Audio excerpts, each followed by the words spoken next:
मेरा नाम अनिंदिता है और आज मैं आप लोगों को अपनी ज़िंदगी की एक सच्ची कहानी सुनाने जा रही हूँ। ये मेरी कामयाबी की कहानी है, जो मेरी सच्चाई और संघर्ष की वजह से सबके सामने आई। मेरे परिवार में मेरी माँ और मेरे बड़े भैया रहते थे। मेरी बड़ी दीदी की शादी कई साल पहले हो चुकी थी। भैया की शादी को 1 साल हो चुका था और 6 महीने पहले ही मेरे पिता का देहांत हो गया था। हमारे घरेलू हालात बहुत अच्छे नहीं थे, लेकिन पिताजी की मेहनत के कारण घर का खर्चा ठीक से चलता था। भैया भी नौकरी करते थे, लेकिन भैया की शादी के बाद घर का खर्चा बढ़ गया था। पिताजी के जाने के बाद घर की जिम्मेदारियां पूरी तरह से भैया के कंधों पर आ गईं और उनके स्वभाव में बदलाव दिखने लगा। माँ की तबीयत भी ठीक नहीं रहती थी। उन्हें डायबिटीज थी और उनकी दवाइयाँ चलती रहती थीं। एक दिन भैया माँ से बोले, माँ, अब मैं घर का खर्चा नहीं उठा सकता। महंगाई बढ़ गई है और मेरी पत्नी भी प्रेग्नेंट है। डिलीवरी का खर्चा भी बहुत आता है। आपको पता है कि शादी के बाद खर्चे और बढ़ जाते हैं। मैं आप दोनों माँ बेटी के लिए जितना कर सकता था, कर चुका हूँ। अब मुझे माफ़ कर दीजिए। मैं आप लोगों का खर्चा नहीं उठा सकता। भैया की बात सुनकर मैं हक्की बक्की रह गई और माँ की आंखों में आंसू आ गए। माँ ने रोते हुए उनसे कहा, बेटा, इस दुनिया में हमारे पास तुम्हारे अलावा कोई नहीं है। अगर तुम भी हमसे दूरी बना लोगे तो हम क्या करेंगे? भैया ने जवाब दिया, माँ, मुझे नहीं पता आप लोग क्या करेंगी, लेकिन अब मैं अपनी पत्नी और आने वाले बच्चे के लिए सोच रहा हूँ। मैं मजबूर हूँ। माँ ने उन्हें समझाने की कोशिश की, बेटा वरुण, अगर तुम्हें मेरा ख्याल नहीं है तो कम से कम अपनी बहन का ख्याल रख लो। वह बड़ी हो गई है, उसकी भी शादी करनी है। मेरा क्या है, मैं तो जैसे तैसे जी लूंगी। इतने में भाभी भी अपने कमरे से बाहर आ गईं और भैया से कहने लगीं, वरुण, मैंने तुम्हें पहले ही कहा था कि हमें इस घर से अलग हो जाना चाहिए। यहाँ तुम्हारी माँ हमें चैन से जीने नहीं देंगी। उनके खर्चे कभी खत्म ही नहीं होते। भैया ने भाभी की बात सुनकर कहा, ठीक कह रही हो तुम। चलो सारा सामान पैक करो, हम यहाँ से चले चलते हैं। माँ यह सुनकर घबरा गईं और बोली, नहीं बेटा, घर का खर्च नहीं देना चाहते तो मत दो, लेकिन घर छोड़कर मत जाओ। इस घर में तुम्हारी बहन है, तुम्हारे होने से उस पर कोई गलत निगाह नहीं डालेगा। भैया ने कहा, माँ, आपके पास अभी भी समय है, सोच लो। हमें यहाँ देखना चाहती हो या नहीं, ये तय कर लो। ये कहकर वे कमरे से बाहर चले गए और भाभी भी वापस अपने कमरे में चली गईं।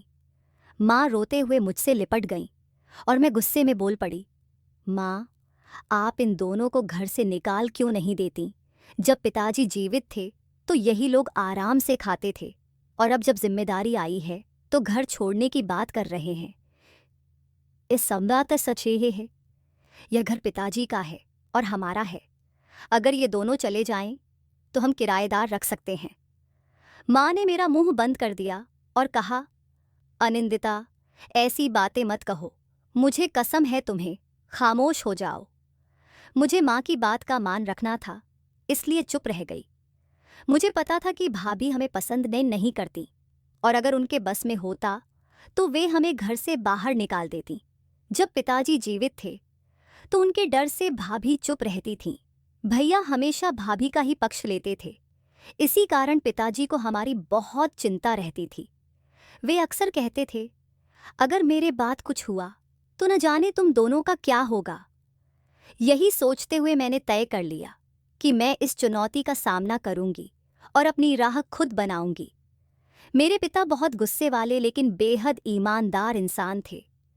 उन्हें मालूम था कि उनकी बेटी यानी मैं अक्सर अपनी भाभी के कारण परेशान रहती हूँ, और शायद उन्हें यह भी अंदेशा था कि उनके जाने के बाद हमारे भैया हमारी जिम्मेदारी ठीक से नहीं उठाएंगे। पिताजी के देहांत को अभी केवल 6 महीने ही हुए थे और भैया ने धीरे धीरे माँ के इलाज के लिए पैसे देना बंद कर दिया। मेरी माँ को डायबिटीज़ थी, इसलिए उन्हें रोज़ एक गोली की ज़रूरत होती थी। पर जब भैया ने दवाई के पैसे देने बंद कर दिए तो माँ ने मजबूरी में दवा लेनी भी छोड़ दी, और इस कारण उनकी तबीयत दिन ब दिन बिगड़ने लगी। माँ की हालत देखकर मेरा दिल खून के आंसू रोता था, लेकिन मैं भी बेबस थी। भैया ने जब हमें छोड़ दिया तब समझ नहीं आ रहा था कि घर का खर्च कैसे चलेगा। पिताजी जो कमाते थे उससे घर की ज़रूरतें पूरी हो जाती थीं। पिताजी ने भैया को अच्छी पढ़ाई कराई थी, इसलिए उनकी एक अच्छी नौकरी भी लग गई थी। लेकिन हम दोनों बहनों को ज़्यादा पढ़ाई का मौका नहीं मिला था। भाभी हमेशा चाहती थीं कि वे हमसे अलग हो जाएं। माँ विधवा थीं और मैं अनाथ, और हमें समझने वाला कोई नहीं था। भैया हमारे लिए इकलौता सहारा थे, लेकिन उन्होंने भी हमसे हाथ खींच लिया था। माँ हमेशा मुझसे यही पूछती थीं कि हमारा गुजारा कैसे होगा, हमें खाना कौन देगा। इन सवालों का मेरे पास कोई जवाब नहीं था, इसलिए मैं चुप रहती थी। एक दिन शाम तक हम माँ बेटी अपनी परेशानियों में खोए हुए बैठे थे कि भाभी अपने कमरे से बाहर निकलीं और ताने मारते हुए बोलीं, आज किसी को किचन में काम करने का ख्याल है या इस घर में कोई मातम चल रहा है? तुम दोनों को पता है कि मैं प्रेग्नेंट हूँ और कोई काम नहीं कर सकती। तुम लोग बस मुफ्त की रोटियां तोड़ रही हो। मेरा 5वां महीना चल रहा है और इन दिनों मुझे बहुत भूख लगती है। जाओ जल्दी से किचन में जाकर मेरे लिए कुछ बना लाओ। माँ जल्दी से उठकर चलने लगीं, लेकिन मैंने उनका हाथ पकड़कर रोकते हुए भाभी से कहा, भाभी, हमारे पास खाने के लिए राशन भी नहीं है और पैसे भी नहीं हैं। आप अपने और भैया के लिए खुद खाना बना सकती हैं। हमारे पास अब कोई नहीं है और अब भैया ने भी हमसे दूरी बना ली है। हम पहले से ही परेशान हैं, आप हमें और मत तंग कीजिए। ये सुनते ही भाभी गुस्से में चिल्लाने लगीं, अनिंदिता, तुम मुझसे किस लहजे में बात कर रही हो? मैं तुम्हारी भाभी हूँ और तुमसे बड़ी हूँ। तुम्हारी जुबान बहुत चलने लगी है। मुझे तो लगता है कि ससुराल में तुम रह नहीं पाओगी और तलाक लेकर फिर वापस यहीं आ बैठोगी। इस पर मैंने जवाब दिया, भाभी, पता नहीं कौन बदतमीज है, मैं या आप। आपने हमसे माँ का सहारा और उनका बेटा छीन लिया है। आपको यह डर नहीं है कि भगवान आपकी गोद से भी औलाद छीन सकता है? इतने में भैया अचानक कमरे में आ गए और मेरी बात सुनकर उन्होंने मुझे थप्पड़ मार दिया। मुझे नहीं पता था कि भैया हमारी बातें सुन रहे हैं। उन्होंने आवेश में आकर मुझे थप्पड़ मारा। मैं थरथर कांप रही थी, क्योंकि मुझ पर आज तक किसी ने हाथ नहीं उठाया था। पिताजी और माँ ने मुझे बड़े लाड़ प्यार से पाला था, क्योंकि मैं सबसे छोटी थी। पर आज भैया का थप्पड़ मेरे दिल को बहुत चोट पहुंचा गया। मैं दौड़ती हुई माँ के कमरे से अपने कमरे में चली गई। माँ भी मेरे पीछे पीछे आईं। वे गुस्से में दिख रही थीं। माँ ने मुझसे कहा, अनिंदिता, तुम्हें शर्म आनी चाहिए। क्या मैंने तुम्हें यही सिखाया है? तुम्हें बड़ों से बात करने की तमीज़ नहीं है। तुम्हारा गुस्सा भाभी पर था, उस मासूम बच्चे पर नहीं जो अभी इस दुनिया में आया भी नहीं है, और तुम उसे कोस रही हो। तुम्हें ऐसी बातें नहीं कहनी चाहिए थीं। माँ की डांट सुनकर मैं उनके गले लग गई और रोने लगी। मैंने माँ से कहा, माँ, मुझे नहीं पता कि मेरे मुंह से वो शब्द कैसे निकल गए। मेरा ऐसा कोई मतलब नहीं था। मैं उस छोटे बच्चे को कोसना नहीं चाहती थी, बस भाभी को डराना चाहती थी ताकि वो हमारे साथ ऐसा सुलूक न करे। आपको पता है कि उन्होंने ही भैया को हमारे खिलाफ भड़का रखा है। मैंने बस यही चाहा कि जिस तरह उन्होंने भैया को हमसे दूर कर दिया, वैसे ही उनकी औलाद भी एक दिन उनसे दूर हो जाए, ताकि उन्हें हमारी तकलीफ का एहसास हो। माँ मेरा हाथ पकड़कर मुझे गले लगाकर रोने लगी। इतने में भैया फिर से कमरे में आए और बोले, माँ, अगर आपका रोना धोना खत्म हो गया हो तो प्लीज़ किचन में जाकर मेरी पत्नी के लिए खाना बना दो, उसे भूख लगी है। माँ ने जल्दी से आंसू पोंछे और कहा, ठीक है वरुण, मैं किचन में जाकर बहू के लिए खाना बना देती हूँ। माँ किचन की तरफ चली गई और मैं कमरे में बैठकर सोचने लगी कि शायद उनका दिल पिघल गया है और अब सबके लिए खाना बनेगा। धीरे धीरे रात के 8 बज गए और मैं माँ के लौटने का इंतज़ार करती रही, लेकिन जब वो कमरे में आईं तो उनके दोनों हाथ खाली थे। मैंने पूछा, माँ, आपने मेरे लिए खाना नहीं लाया, आखिर मेरा खाना कहाँ है? माँ ने उदास होकर कहा, अनिंदिता, सारा दिन मेहनत करने के बाद भी मैं खाली हाथ ही हूँ। किचन में काम तो किया पर मुझे भी खाना नहीं मिला, तो तुम्हें कहाँ से मिलेगा? अगर मैंने किसी और के घर में नौकरानी बनकर काम किया होता तो वहाँ मुझे कुछ खाने को मिल जाता, पर यहाँ मेरी अपनी औलाद ने मुझसे खाने का एक निवाला भी नहीं पूछा। साफ मना कर दिया कि ये खाना सिर्फ उनके लिए है और मुझे कहा कि अपना इंतज़ाम कहीं और से कर लूँ। मैं माँ के पास बैठ गई और उनसे कहा, माँ, आपको भूख लगी है? माँ ने सिर हिलाकर हाँ कहा और उनकी आंखों में आंसू आ गए। उनका दर्द देखकर मेरा दिल टूट गया। मुझे पता था कि माँ डायबिटीज़ की मरीज़ हैं और भूख बर्दाश्त नहीं कर पाएंगी। मैंने माँ को दिलासा देते हुए कहा, माँ, आप फिक्र मत करो, मैं कुछ इंतज़ाम करती हूँ। जैसे ही मैंने बाहर जाने की कोशिश की, माँ ने मेरा हाथ पकड़कर रोक लिया। मैंने पूछा, माँ, मुझे क्यों रोक रही हो?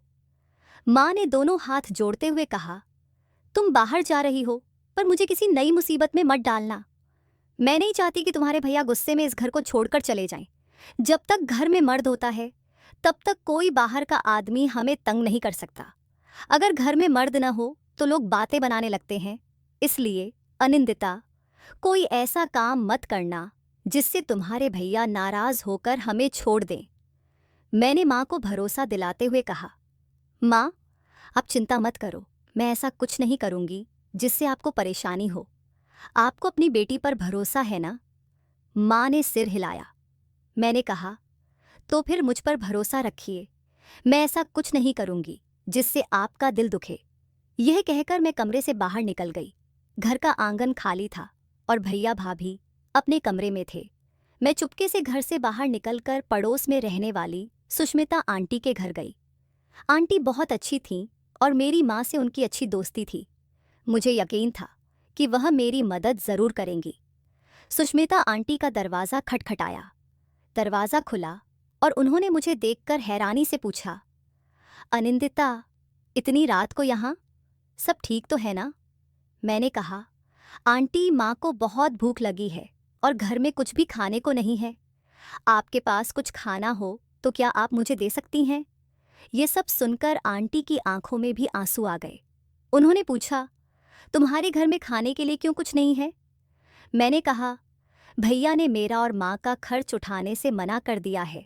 आज सारा दिन किचन में काम करने के बाद भी हमारे पास खाने को कुछ नहीं है।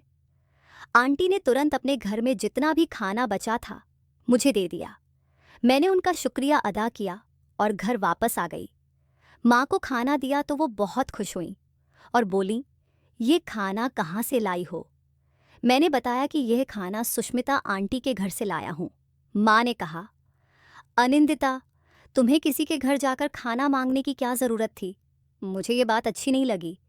मैंने तुम्हें कभी किसी के आगे हाथ फैलाना नहीं सिखाया। मैंने जवाब दिया, माँ, जब अपने ही हमें छोड़ दें तो दूसरों से मदद मांगना हमारी मजबूरी बन जाता है। माँ ने गहरी सांस लेते हुए कहा, अनिंदिता, मुझे तुम्हारी बातें अब डराने लगी हैं। आजकल तुम बहुत बोलने लगी हो। मुझे डर है कि तुम्हारे भैया के जुल्म के बाद अब तुम भी उनके जैसी न बन जाओ। अगले दिन सुष्मिता आंटी हमारे घर आईं। उन्होंने माँ के हाथ में Rs10,000 रख दिए। माँ ने पैसे लेने से मना किया, लेकिन आंटी ने कहा, अगर तुमने ये पैसे नहीं लिए तो मैं समझूंगी कि हमारा रिश्ता कमज़ोर है। अगर तुम मुझे अपनी बहन मानती हो तो मदद लेने में क्या झिझक। माँ ने बहुत कहने पर पैसे रख लिए और आंटी से वादा किया कि वो जल्द ही ये पैसे लौटा देंगी।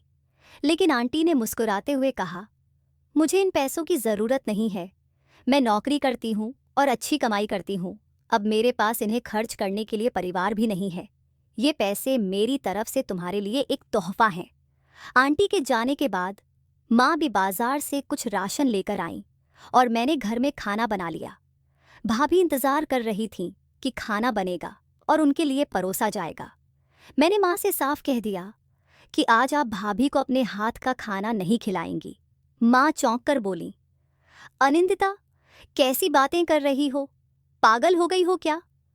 मैंने माँ को अपने सिर की कसम दे दी और कहा, अगर आप मजबूर हैं तो मैं भी मजबूर हूँ। मैं आपको इस घर में मजदूर की तरह काम करते नहीं देख सकती। माँ मेरी बातों से चुप हो गईं, लेकिन उनका गुस्सा साफ नजर आ रहा था। फिर भी उन्होंने मेरी कसम की वजह से कुछ नहीं कहा और अपने कमरे में चली गईं। मैंने कमरे का दरवाज़ा बंद कर दिया और माँ के साथ बैठकर खाना खाया।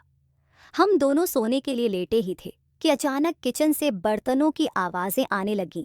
तभी भाभी हमारे दरवाजे पर आकर दस्तक देने लगीं और चिल्लाईं, दरवाजा खोलो, तुम लोग सुबह से क्या कर रही हो? किसी को खाने का होश भी है या नहीं? क्या मुझे भूखा ही मार दोगी? ऐसा तो नहीं कि तुम लोगों ने चुपके से खाना बना लिया हो और खुद ही खा लिया हो। मैंने भाभी को जवाब दिया, हाँ, मैंने अपनी सहेली के दिए पैसों से राशन लाकर खाना बना लिया है। तुम भी अपने पति के लाए पैसों से खा लो। भाभी ने माँ से कहा, माँ जी, आपको पता है कि मेरी तबीयत ठीक नहीं रहती, मैं घर का कोई काम नहीं कर सकती, फिर आप मुझसे खाना बनाने की जिद क्यों कर रही हैं? माँ ने मुझे चुप रहने का इशारा किया, पर मैं बिस्तर पर जाकर लेट गई और भाभी चुपचाप वहाँ से चली गई। भाभी ने भैया से न जाने क्या क्या कह दिया था कि थोड़ी देर बाद भैया भी हमारे दरवाजे पर आकर जोर जोर से पीटने लगे। माँ ने डरकर मेरी ओर देखा और मैंने कहा, माँ, दरवाज़ा मत खोलिए। लेकिन भैया इतनी जोर से दरवाज़ा पीट रहे थे कि माँ को मजबूरी में दरवाज़ा खोलना पड़ा। जैसे ही दरवाज़ा खुला, भैया गुस्से में कमरे में आए और मेरा हाथ पकड़कर मुझे बाहर खींच लाए। गुस्से में उन्होंने मुझे थप्पड़ मार दिया। भैया ने मुझसे कहा, मुझे पता है कि मेरी माँ ऐसी नहीं है, वो बहुत सीधी हैं, लेकिन तुम चालाक हो। तुमने ही मेरी माँ को मेरे और मेरी पत्नी के खिलाफ भड़काया है। तभी भैया ने फिर से कहा, इसलिए माँ तुमसे इतनी जिद कर रही हैं कि बहू को खाना बनाना चाहिए। देखो, अगर तुमने मेरे घर में कोई झगड़ा खड़ा करने की कोशिश की तो मैं राह चलते किसी से भी तुम्हारी शादी करा दूंगा और फिर तुम इस घर में कभी कदम नहीं रखोगी। भैया का ये बात सुनकर मैं अपना आपा खो बैठी, खासकर इसलिए कि ये पहली बार नहीं था जब उन्होंने मुझे थप्पड़ मारा था। इस बार मैंने उनसे कुछ नहीं कहा था, लेकिन आज मेरा गुस्सा फूट पड़ा। मैंने उनसे कहा, भैया, आपको शर्म आनी चाहिए। आप अपनी पत्नी की बातों में आकर अपनी ही माँ और बहन को परेशान कर रहे हैं। आप तो उस इंसान की तरह हो गए हो जो पिता के जाने के बाद अपनी माँ के हक भी छीन लेता है। अगर इतनी ही तकलीफ देनी थी तो बेहतर होता कि आप इस घर से चले जाते, लेकिन आप में शर्म नहीं है। आपने माँ को अपनी नौकरानी बना दिया है और बहन पर हाथ उठाने में आपको कोई झिझक नहीं होती। मेरी बात सुनते ही भैया ने गुस्से में एक और थप्पड़ जड़ दिया और माँ चुपचाप खड़ी यह तमाशा देखती रही। मैं गुस्से में माँ से कहने लगी, माँ, आप मेरे लिए क्यों नहीं बोल रही? लगता है आप भी भैया के साथ ही हैं। मुझे इस घर में अब और नहीं रहना। इतना कहकर मैं अपने कमरे में गई, अपना सामान पैक किया और घर छोड़ने निकल पड़ी। मैं आंसुओं के साथ सड़क पर चल रही थी और ऐसा लगा जैसे कोई मेरा पीछा कर रहा है। मैंने मुड़कर देखा तो माँ मेरे पीछे पीछे चल रही थीं। मैं रुक गई और उनसे कहा, माँ, आप वापस लौट जाएं, मैं अब उस घर में नहीं रहूंगी। माँ ने दुखी होकर कहा, देखो, वही हुआ जिसका मुझे डर था। अब हम दोनों बेघर हो गए हैं, अब हम कहाँ जाएंगे? मैंने माँ से कहा, माँ, आपकी वजह से मैं यह नहीं चाहती कि आप बेघर हों। यह घर आपके पति का था और अब आपके नाम है। आप चाहे तो भैया और भाभी को वहाँ से निकाल सकती हैं, लेकिन मेरे पीछे मत आओ। मैं जहाँ चाहूँगी वहीं जाऊँगी। माँ ने कहा, मैं अपनी जवान बेटी को यूं अकेला नहीं छोड़ सकती। बताओ, तुम कहाँ जाना चाहती हो? मैंने कोई जवाब नहीं दिया और चुप खड़ी रही। माँ ने मेरे चुप रहने पर कहा, हे भगवान, इससे पहले कि मुझे यह दिन देखना पड़े, मुझे अपने पास बुला लेता। माँ की बात सुनकर मेरा दिल दुख से भर गया। मैंने जल्दी से माँ का हाथ पकड़ लिया और कहा, माँ, ऐसी बातें मत करो। माँ ने हल्के से मुस्कुराते हुए पूछा, ठीक है, अब बताओ तुम कहाँ जा रही हो? मैंने कहा, मैं मामा जी के घर जा रही थी। मेरी बात सुनकर माँ मुस्कुराईं और बोलीं, अच्छा है कि तुम्हें अपने मायके की याद आ गई। तुम्हारे मामा हमें देखकर खुश होंगे। वैसे भी तुम्हारे मामा और मामी हमसे बहुत प्यार करते हैं। जब हम मामा के घर पहुंचे तो मामा मामी ने हमारा स्वागत किया और हमारी परेशानियों को सुनकर कहा, अब तुम लोग कहीं नहीं जाओगे, यह घर तुम्हारा ही है। मामी ने हमेशा माँ को ननद की तरह नहीं बल्कि बहन की तरह ही माना था। माँ के माता पिता का काफ़ी समय पहले निधन हो गया था और मामा ही उनका सहारा थे। मामी ने कहा, दीदी, आपको चिंता करने की ज़रूरत नहीं है। आप यहाँ खुशी खुशी रहिए, जो मन चाहे खाइए पीजिए। मामी नर्स थीं और नौकरी के लिए रोज सुबह घर से निकल जाती थीं। घर के काम के लिए उन्होंने एक नौकरानी रखी हुई थी। मामा के घर में मुझे और माँ को बहुत सुकून मिला। हमें वहाँ रहते हुए 3 हफ्ते हो चुके थे। एक दिन अचानक मामी की तबीयत खराब हो गई। उनकी हालत देखकर मैं भी बहुत परेशान हो गई। मामी ने मुस्कुराते हुए कहा, परेशान मत हो, ये सिर्फ मौसम की वजह से है, कुछ दिनों में ठीक हो जाऊंगी। मामी को अस्पताल से छुट्टी नहीं मिल पा रही थी, क्योंकि उन दिनों अस्पताल में बहुत सारे मरीज आ रहे थे और मामी की गैर मौजूदगी से उन्हें दिक्कत होती। मामी ने हमें बताया कि वो इस नौकरी को छोड़ना नहीं चाहती, क्योंकि अस्पताल उनका मन बहलाता है। उन्होंने कहा, तुम्हारे मामा काम पर चले जाते हैं और मैं दिन भर घर में अकेली दीवारें देखती रहती हूँ, इसलिए मैंने ये नौकरी शुरू की थी। मामी अपनी नौकरी खोने को लेकर बहुत चिंतित थीं। उन्होंने कहा, मुझे नहीं पता कि अब क्या होगा। तब मैंने उनसे कहा, मामी, अगर आप चाहें तो मैं आपकी जगह पर अस्पताल जा सकती हूँ। मामी को मेरा यह सुझाव अच्छा लगा। उन्होंने कहा, ठीक है, मैं डॉक्टर से बात करूंगी। अगर डॉक्टर अनुमति देंगे तो तुम जा सकती हो। डॉक्टर ने मामी की सेहत देखते हुए मेरी मदद का प्रस्ताव स्वीकार कर लिया, क्योंकि मामी की तबीयत सच में बहुत खराब थी और अस्पताल में किसी को उनकी जगह काम करने की ज़रूरत थी। इस तरह मैं मामी की जगह अस्पताल जाने लगी। लेकिन जाते समय मामी ने मुझसे कहा, अनिंदिता, एक बात ध्यान रखना, चाहे कुछ भी हो जाए, किसी भी डॉक्टर या व्यक्ति से पैसों का कोई लालच मत लेना और फिजूल की बातों में मत उलझना। मैंने उनकी बातों को समझते हुए अपना काम शुरू कर दिया। अस्पताल में मेरी जिम्मेदारी केवल मरीजों का ख्याल रखना थी। एक सीनियर नर्स मुझे काम समझा देती थी और मैं ज्यादा किसी से बातचीत नहीं करती थी। वहां एक दिन एक युवा नर्स मेरे पास आई और बोली, तुम बहुत उदास लगती हो, किसी से बात भी नहीं करती, ऐसा क्यों? मैंने उसे अपने बीते समय की सारी बातें बता दी। मेरी कहानी सुनकर वह भी उदास हो गई और बोली, तुम भी अपने लिए कोई अच्छी नौकरी ढूंढो। अपने पैरों पर खड़ी लड़की बहुत मजबूत होती है। अगर चाहो तो थोड़ी बहुत कमाई भी कर सकती हो, जब तक मामी ठीक नहीं हो जाती। मैंने हैरानी से पूछा, कैसे मुमकिन है? उसने मुझे एक आसान सा काम बताया। उसने कहा, यहाँ एक और अस्पताल है जहाँ इस अस्पताल से सामान पहुँचाना होता है। वह काम यहाँ एक लड़की करती थी, लेकिन अब वह नहीं आ रही है। अगर तुम मेरी मदद करोगी तो तुम्हें इसके बदले पैसे मिल सकते हैं। मैंने उसकी बात मान ली। उसने मुझसे कहा, यह बात किसी को मत बताना। इस काम में भरोसेमंद व्यक्ति की ज़रूरत होती है और तुमने पहली मुलाकात में ही मुझे अपनी पूरी कहानी बता दी, जिससे मुझे लगता है कि तुम भरोसेमंद हो। मैंने इस बारे में मामी से भी कुछ नहीं बताया। नर्स ऑपरेशन रूम से एक थैली लाकर मुझे देती और कहती, इस पते पर जाकर यह थैली दे आओ। जब मैं वहां गई तो देखा कि वह एक बड़ा अस्पताल था।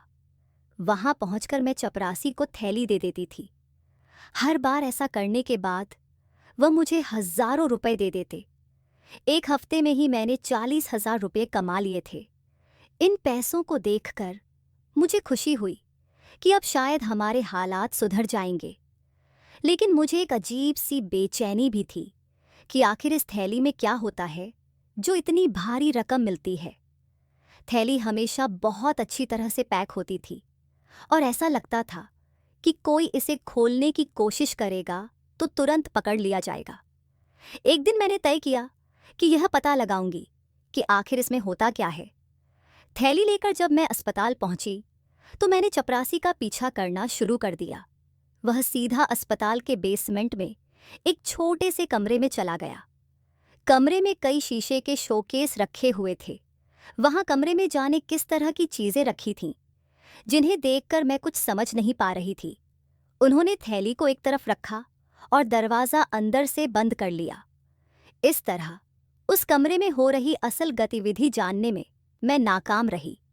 फिर अगले दिन मैंने ठान लिया कि अब खुद ही थैली को खोलकर देखूंगी। जैसे ही उसने मुझे थैली दी, मैं वहां से चली गई और रास्ते में ही थैली खोलकर देख लिया। थैली के अंदर का मंजर देखकर मेरी आंखें फटी रह गईं। उसमें इंसानों की किडनियां थीं, बहुत अच्छे से पैक की गईं। अब मुझे पूरा खेल समझ आ गया था। अस्पताल में कुछ डॉक्टर और नर्स मिलकर मरीजों की किडनी निकाल लेते थे और मेरी मदद से इन्हें दूसरे अस्पताल में पहुंचाया करते थे, जहां इन किडनियों को महंगे दामों में बेचा जाता था। अस्पताल एक सरकारी अस्पताल था, जहां ज्यादातर गरीब लोग इलाज कराने आते थे। कई डॉक्टर ईमानदार थे, लेकिन कुछ लोग इस गुप्त तरीके से लोगों की किडनियां निकाल कर बेच रहे थे। मैंने तय किया कि यह सच सबके सामने लाना होगा, क्योंकि गरीबों के साथ बहुत बड़ा धोखा हो रहा था। इस गैरकानूनी काम में मैं अब उनका साथ नहीं दूंगी। मैं हिम्मत करके अस्पताल के सीनियर डॉक्टर के पास गई और उन्हें पूरी बात बताई। उन्हें यह सब सुनकर बहुत हैरानी हुई। पहले तो उन्होंने मेरी बात मानने से इनकार कर दिया, लेकिन जब मैंने सबूत दिखाए तो वे समझ गए। उन्होंने मेरा धन्यवाद किया और कहा, हम अभी पुलिस को बुलाकर इस मामले को संभालते हैं। पुलिस आई और उन सभी लोगों को गिरफ्तार कर लिया गया जो मरीजों की किडनियां निकालने के इस खेल में शामिल थे। उन मरीजों की दोबारा जांच कराई गई, जिससे यह स्पष्ट हो गया कि उनकी किडनियां निकाल ली गई थीं। इसके बाद इस पूरे नेटवर्क में जुड़े सभी लोगों को, चाहे वे अस्पताल के हों या बाहर के, गिरफ्तार कर लिया गया। इस साहसी कदम के लिए मुझे सरकार की ओर से 1 लाख रुपये का इनाम मिला। साथ ही मुझे मुफ्त नर्सिंग प्रशिक्षण की भी पेशकश की गई। मैंने अपनी माँ और मामी को यह बात बताई तो वे बहुत खुश हुए। माँ ने कहा, अब हम वापस अपने घर चल सकते हैं, क्योंकि अब हमारे पास पर्याप्त पैसे हैं। कुछ समय बाद मामी की तबीयत भी ठीक हो गई और वे फिर से काम पर जाने लगीं। हम माँ बेटी वापस अपने घर लौट आए और मैंने भी नर्सिंग क्लासेस में जाना शुरू कर दिया। घर लौटने पर भैया भाभी हमें देखकर हैरान रह गए, क्योंकि अब घर पर केवल वे दोनों ही रह रहे थे। हमारी अचानक वापसी से उनकी हालत देखने लायक थी। भाभी का आखिरी महीना चल रहा था और हमारे आने के बाद उन्होंने हमसे झगड़ना शुरू कर दिया, लेकिन हम उनकी बातों पर ज्यादा ध्यान नहीं देते थे। माँ साफ कह देती थीं, अगर तुम दोनों को यह घर पसंद नहीं है तो तुम लोग अपना सामान लेकर कहीं और जा सकते हो। भैया माँ की बात सुनकर परेशान हो गए, क्योंकि इस महंगाई के समय किराया देना आसान नहीं था। इसीलिए वे अब हमारे सामने मासूम बनने का दिखावा करने लगे और माफ़ी मांगने लगे। मुझे समझ आ गया कि उन्होंने पहले क्यों नाटक किया था। वे चाहते थे कि हमारा खर्च उनके जिम्मे न आए। कुछ महीनों में मैं अपनी कमाई भी करने लगी और भैया भाभी मुझसे भी माफ़ी मांगने लगे। मैंने उन्हें माफ़ कर दिया, क्योंकि अब मेरे मन में उनसे नाराज़ रहने का कोई कारण नहीं बचा था। मेरी माँ ने भी उन्हें माफ़ कर दिया और अब हमने घर के कामकाज के लिए एक नौकरानी रख ली थी। भाभी अब हमसे नज़रें मिलाने से कतराती थीं, लेकिन हमारा घर और ज़िंदगी अब ठीक चल रही थी। नौकरी ने मुझे आत्मनिर्भर बना दिया था और अब मुझे किसी की मदद की ज़रूरत नहीं थी। इस तरह से ईमानदारी से जीकर मैंने अपने जीवन को सफल बनाया। अब मैं अपनी ज़रूरत के अनुसार सुखी जीवन जी रही हूँ। भाभी ने भी एक बेटे को जन्म दिया और हम सब उस बच्चे से बहुत प्यार करते हैं। दोस्तों, उम्मीद करती हूँ कि आपको मेरी कहानी पसंद आई होगी। अगर कहानी अच्छी लगी हो तो वीडियो को लाइक करें और चैनल को सब्सक्राइब करना न भूलें। साथ ही नोटिफिकेशन बेल ज़रूर दबाएं, ताकि हमारी अगली कहानी सबसे पहले आप तक पहुँचे।